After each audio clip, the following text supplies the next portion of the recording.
Hi, I'm Brian Crombie, and we're going to be talking on the Brian Crombie Show. We're going to be talking about politics, arts, business, and social issues on the Brian Crombie Show on Canada One TV.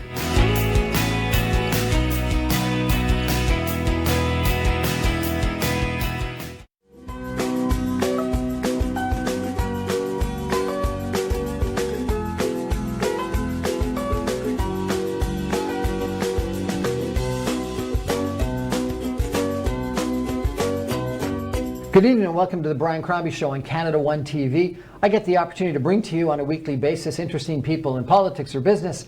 And tonight I'm going to bring you, I think, one of the most interesting, unique guys in Mississauga or Western Toronto that I know, Dave Ramsumair, who is a fashion, star, event organizer, designer, business developer, and everything.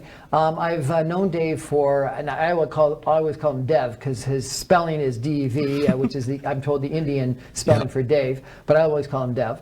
I've known him for a decade or so. He's got very involved in the Mississauga Summit that I was involved in, the Mississauga Arts Council, and he's got numerous ideas on how we can build better fashion businesses, design businesses, architectural businesses in Mississauga and events, and in Toronto. And then he came out of nowhere and organized something called the Global Change Initiative. So he's a gentleman that is very into fashion, very into design, very into arts, but also really wants to have a positive impact on our society. So Dave, welcome to the Brian Crombie Show. Wow, thank you, Brian. Thank you for having me, and that was a great introduction. Well, it's my pleasure to know you, be your friend, and to interview you tonight. So let's go back to the beginning. I understand you became a fashion event organizer in your teens. Yeah, so I was actually 14 years old, and as you'll learn about me, I'm somebody who tends to talk a lot. So I saw an ad in a fashion magazine, as anybody would, at a young age, and flipping through, I saw something that I didn't really like. Now, in 1998, they used to have 1-800 numbers as opposed to, send an email. And I remember calling the 1-800 number and being on hold for about an hour, just being forwarded to the next person. And I remember it said, call for customer comments and complaints. So I'm wondering, when is somebody going to answer the phone? Finally, I got somebody, and it was actually the marketing department. And when you're 14, you lack certain diplomacies. So my first comment was, skinny white girls don't wear your makeup. Don't what? Don't wear your makeup. Okay. And they were shocked. Let me tell you, they were shocked that somebody called and actually said this. And after that, she pretty much said, if you think you could do something better, do it, and hung up the phone. And also in 1998, you used to have to pay per minute on your cell phone. Yep. I was more afraid of my mom getting the phone bill than I was of this lady I didn't know. So what do? I call back the number. And this time I get the assistant, I believe. And I said, your boss was so great to me. She said, if I can show her my work. So she fell for it and gave me the address. So what I did is in my high school, I just transitioned from elementary to high school. And I went to Walmart, bought a disposable camera, and like the creepy kid I was, took photos of girls and guys in the high school. Nobody knew me, and I just took photos of everyday scenarios. Yep. A guy with a basketball, girls hanging out at the table chatting. I stuffed them in the envelope, put them in the Pitney Bowes machine in my high school, and they went out with all the rest of the mail. 3 weeks later, I get a call from my principal, and he says, Mr. Ramsumair, can you please come down to the office? And so I'm like, oh goodness, what's going to happen? Either my mom got the phone bill and she told the principal, or something's going on. And he said one thing to me when I came down. He said, I'm going to tell you either yes or no. That's all you say on the phone. So I look at the principal square in his face, and I said, okay, what's happening? He presses a button on the phone, and I just stand there because my principal didn't tell me to say anything. He's like, at least say hi. So I look into the box and hello.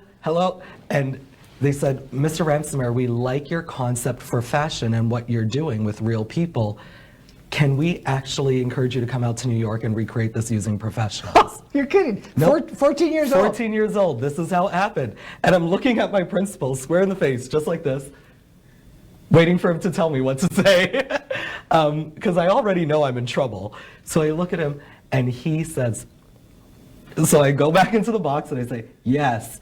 and he realizes that this kid is not making any moves. So he picks up the phone and he says, I will deal with Mr. Ramsumair, we'll organize everything, and we'll make sure he gets out there. He hangs up the phone and then looks at me and says, you know, Dave, when I was young, there was a tragedy in America at that time.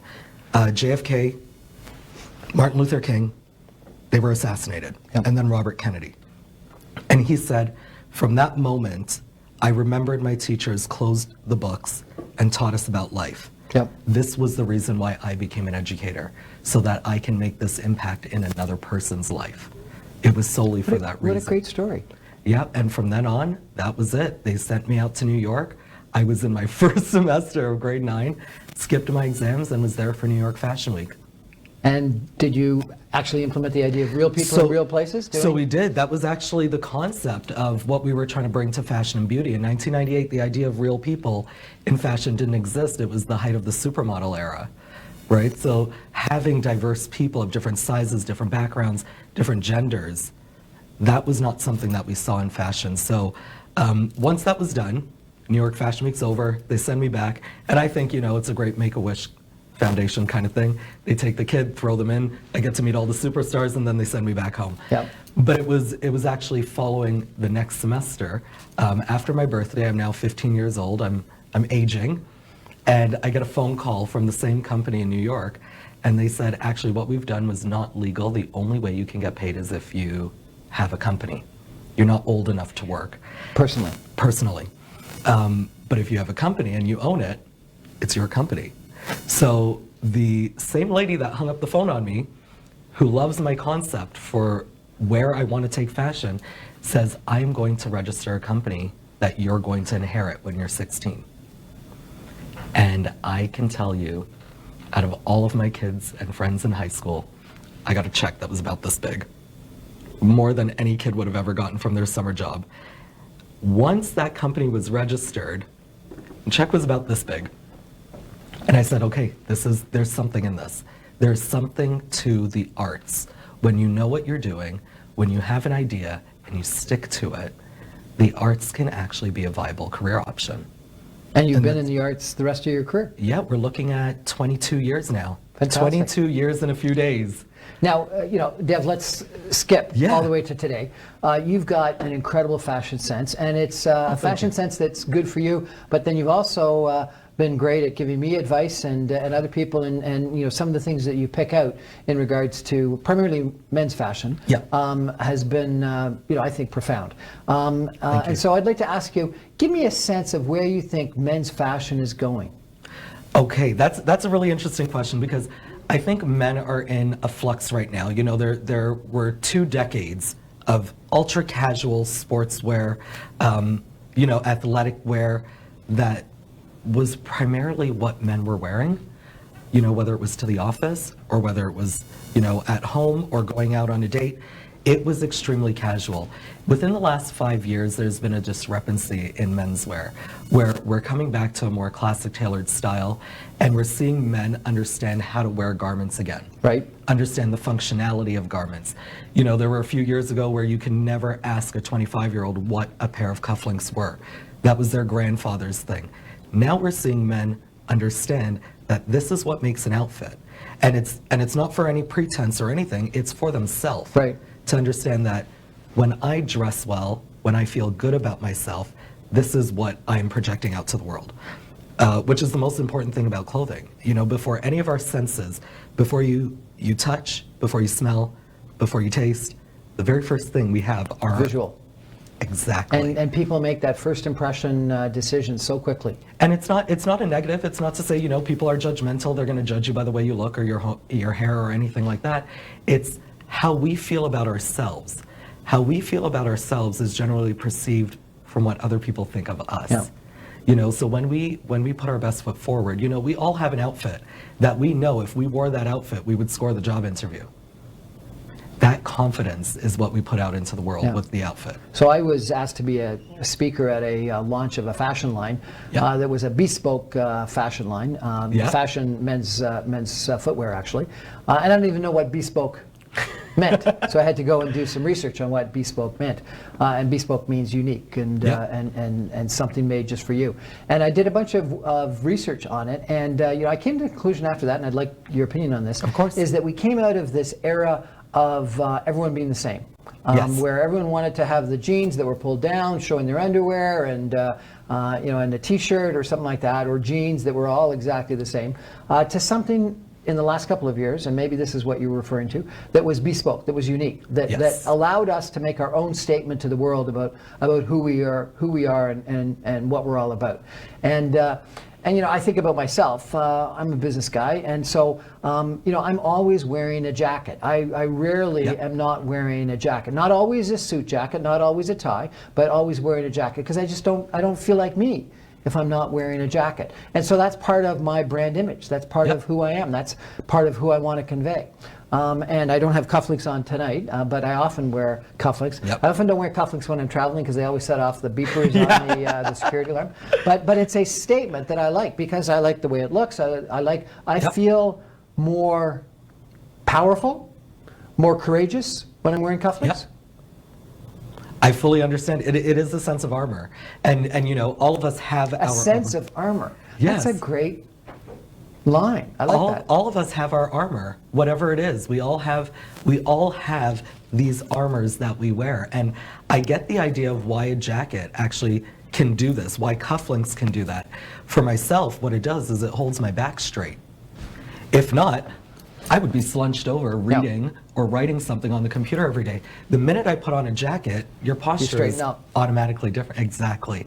And when you feel that, when you feel the way a structured garment straightens your shoulders, your back, pulls everything in, you feel more powerful. So, well, I also find that with a lot of these slim fit things that are the because you have no choice. You can't move. You can with a slim fit.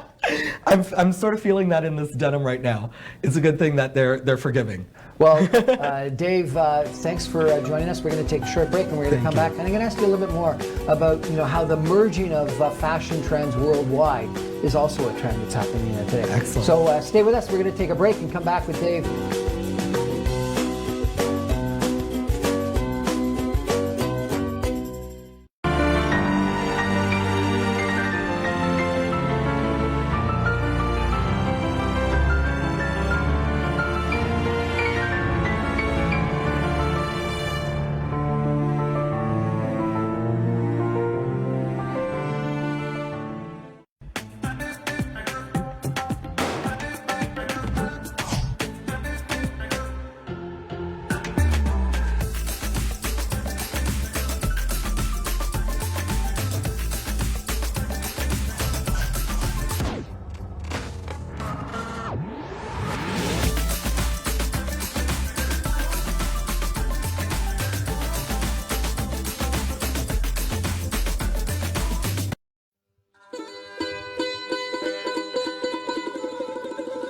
आलमी तिजारत का नया मरकज गवादर का बायतमाद इदारा new vision group आपको दे मुस्तकबिल की कीमती सरमायाकारी का सुनहरी मौका। अमेरिका और कनाडा में रहते हुए सरमायाकारी और भी आसान। गवादर मास्टर प्लान की अहम और कीमती लोकेशन गवादर की मरकजी शहरा और 0 पॉइंट पर वाक़या साहिल समंदर से करीब तरीन 100, 200, 300 गज के रिहायशी तिजारती प्लॉट, 1 एकड़ 2 एकड़ के इंडस्ट्रियल प्लॉट, निहायत मुनासिब कीमत और महाना आसानी के साथ में अभी अपने प्लॉट बुक करवाएं। मजीद मालूमात के लिए राब्ता फरमाएं।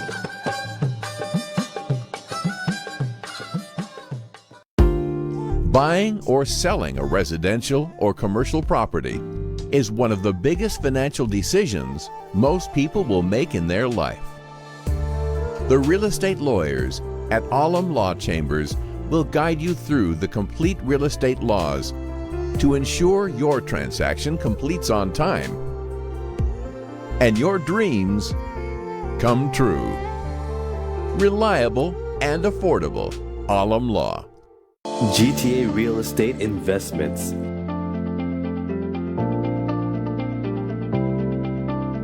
Pre-construction or resale.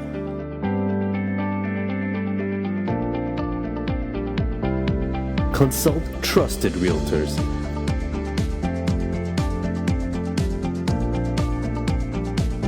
Get first access and incentives. Contact Khalid Aziz or Mashood Khalid, 647-865-2949. You do not have to wait to protect your dependents and plan your estate. Ado Law will help you take the appropriate steps. Having a will is the most important thing you can do for yourself and your dependents. Not only can a will legally protect your loved ones, it can also spell out exactly how you would like things handled after you have passed on. Ado Law, the legal professionals. Hi, I'm Brian Crombie, and we're going to be talking on the Brian Crombie Show. We're going to be talking about politics, arts, business, and social issues on the Brian Crombie Show on Canada One TV.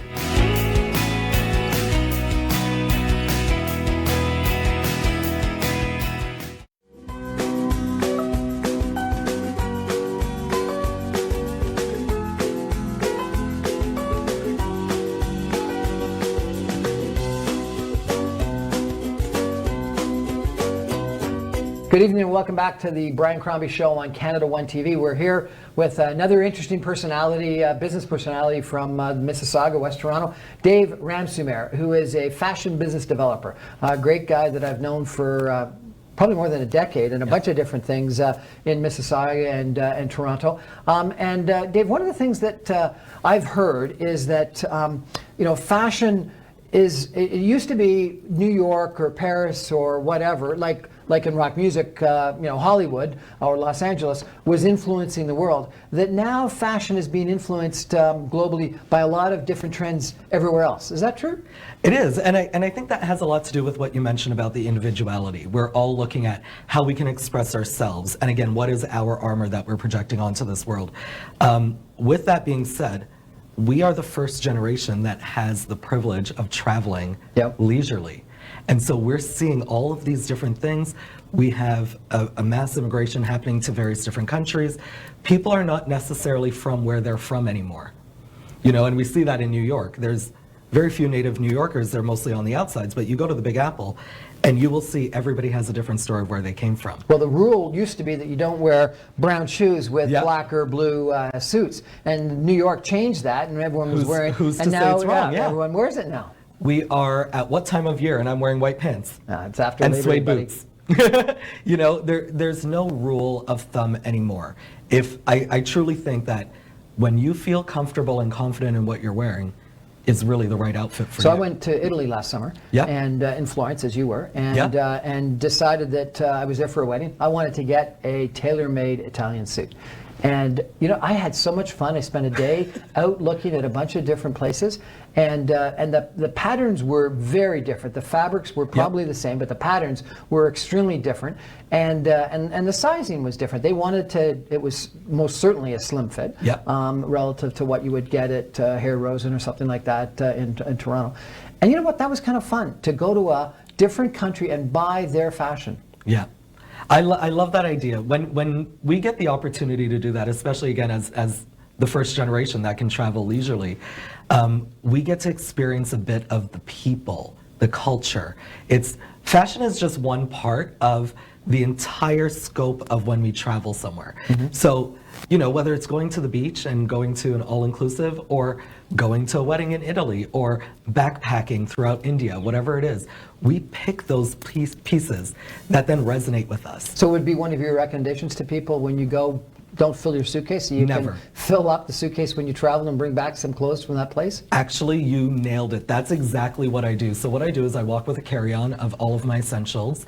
Every single thing that I own, and I hope this doesn't sound the wrong way, is actually from somewhere else in the world. I can tell you every story of every bracelet that's on me right now.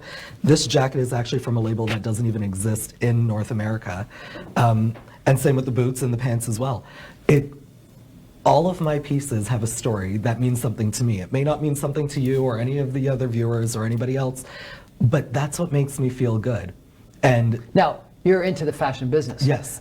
Do you recommend that? And do you think that's a trend that other people are are enjoying as well? I think so. You know, we've had some great pop stars come out who have just lived their best life on the red carpet, and it's allowed us a bit more freedom to say, you know, they were the weird ones at one point that we all looked at, but they sort of broke down those barriers so that we can do something a bit more shiny. We can do something a bit more avant-garde. We can wear colors that most people wouldn't. And you would know as a business person, you can actually see that with the younger generation coming up in the business A couple world. of years ago, you never would have seen a blue suit at Bay & King. Today, blue suits are everywhere. That's exactly. You know, people are feeling more comfortable in their skin and using that garment to represent who they are. So that's interesting. Represent who they are. Yeah. How does it represent who they are? You say it's armor. I said it was bespoke. It was uniqueness. Why did clothing make the man? Is that line from the 1950s right? I would say it's reinvented for this modern generation. So I'm going to use the example of a discussion I was having with a friend of mine who, you know, I wear suits. That's what I do. It's my uniform. That's the key right there. It's my uniform. It's no different from a person who would wear coveralls for their work, or somebody who would wear a smock for theirs, or somebody who wears scrubs for theirs. My uniform is this outfit in my industry.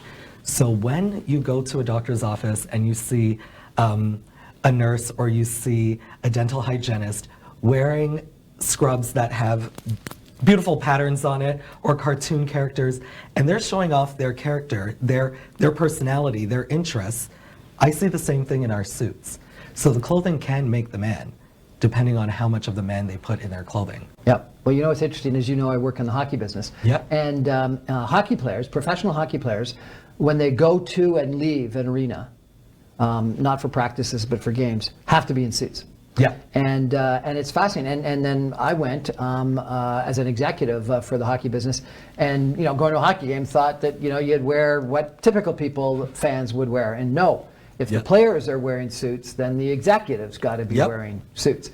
And I asked why, and the response that I got from the general manager was, number one, it's a show of respect, it's a show of professionalism. But number two, he said, the athletes will act very differently There you go. if they walk in and out in a suit than if they walk in and out in track pants and a t-shirt. Yes. So I can share a personal story with that. I work in many different countries, many different environments. I don't have one staid office. But when I come home, if I know that I have work to do, I will not take off my jacket or change my slacks. It won't happen. And the reason why is because once I put on a pair of sweats, I know I'm sitting on the couch. That's just you're what no happens. longer working. I'm not working. If I know that I have something to get done, I will keep my jacket on because it keeps my body and my mind in that frame of mind to keep working or keep doing what I was doing. So I understand from a player's standpoint, you would have them dressed a certain way because they carry themselves differently. You know, in a pair of pants like you're wearing right now, I would never prop my leg up and sit on a table. I would do that in denim. Yeah.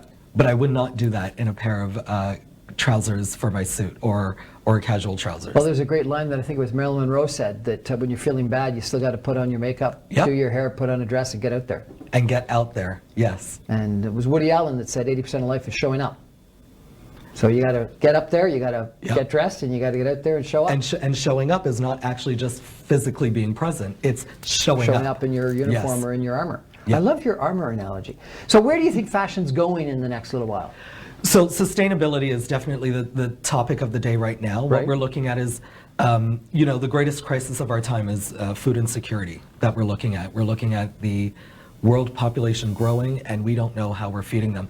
1/3 of the global crop that's grown on this planet feeds the fashion industry. Really? You're kidding. 1/3 of the edible grown crop on this planet Cotton? feeds fashion. Whether it's cotton, whether it's corn silk, whether it's corn husk, whether it's soy, coconut, all of these fabrics are being used to create the fabrics that we use I never would have today. thought that. 1/3. 1/3 of the grown crop on this planet feeds fashion.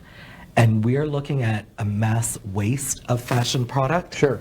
You know, it's very famous. Everybody has been calling them Burnberry recently, as opposed to Burberry. Right. Because they found out that they burned $1.3 million worth of wearable product just because it didn't sell one season. $1.3 billion worth of wearable product, a lot of it leather goods. Really? A lot of it was leather goods, and only to not dilute the brand.